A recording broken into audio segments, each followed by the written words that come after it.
must say a word about fear. It is life's only true opponent. Only fear can defeat life. It is a clever, treacherous adversary. How well I know. It has no decency, respects no law or convention, shows no mercy. It goes for our weakest spot, which it finds with unerring ease. It begins in our mind. Always one moment you are feeling calm, self-possessed, happy. Then fear, disguised in the garb of mild-mannered doubt, slips into your mind like a spy. Doubt meets disbelief, and disbelief tries to push it out. But disbelief is a poorly armed foot soldier. Doubt does away with it with little trouble. You become anxious. Reason comes to do battle for you. You are reassured. Reason is fully equipped with the latest weapons technology. But to your amazement, despite superior tactics and a number of undeniable victories, reason is laid low. You feel yourself weakening, wavering. Your anxiety becomes dread. Fear next turns fully to your body, which is already aware that something terribly wrong is going on. Already your lungs, tongue drops dead like an opossum, while your jaw begins to gallop on the spot. Your ears go deaf, your muscles begin to shiver as if they had malaria, and your knees to shake as though they were dancing. Your heart strains too hard, while your sphincter most relaxes too much.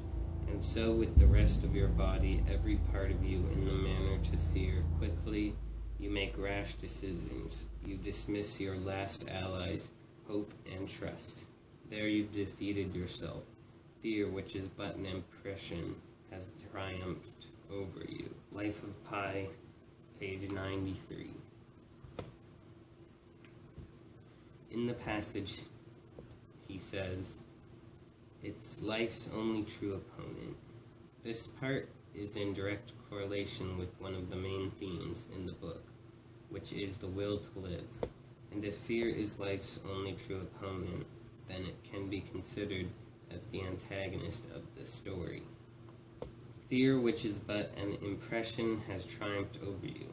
This is our particular powerful quote, for it describes as just an impression after he gets through describing how powerful it is, and then ends up saying it isn't even real. Furthermore, most people would think that death is life's true opponent.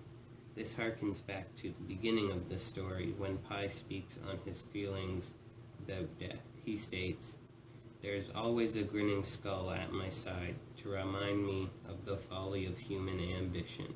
I mock this skull. I look at it and I say, you've got the wrong fellow. You may not believe in life, but I don't believe in death. Move on." The skull snickers and moves ever closer. But that doesn't surprise me. The reason death sticks so closely to life isn't biological necessity. It's envy. Life is so beautiful that death has fallen in love with it. A jealous, possessive love that grabs at what it can, but life leaps over oblivion lightly, losing only a thing or two of no importance. This shows how, in the story, Pi has no concern with death after his journey on the lifeboat, but instead believes that fear is the antithesis of life because it can make you stop living while you're still alive. The next passage I'll be focusing on from this quote is, "But to your amazement, despite superior tactics and a number of undeniable victories, reason is laid low. You feel yourself weakening, wavering. Your anxiety becomes dread." This passage is the expression of Pi and possibly Martel's belief that fear is irrational and therefore cannot be defeated by reason, which only lends to Pi's religious disposition and sheds more insight into his character.